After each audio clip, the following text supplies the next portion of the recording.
Okay, we are shocked this morning that here in Edo, where we are preparing for the primaries, our gubernatorial primary, the SSS, in combination with Nigerian police, mobilized from Abuja to come and address our chairman. We are not going to allow to just go down like this, because Nigerians are hungry. And Nigerians are not hungry. We are hungry, and everything that we need to do in order to reposition Nigeria and take them out of this hunger, we must continue to pursue. We are preparing for election in Edo, and it is obvious that they know that Labour Party controls Edo, and what they can do is what they are doing now in ensuring that Labour Party does not emerge as the government in Edo State.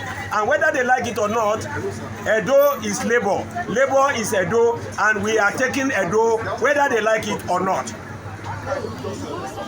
Solidarity forever. We shall always solidarity. Solidarity forever. We are singing solidarity forever. Solidarity forever. We shall always fight.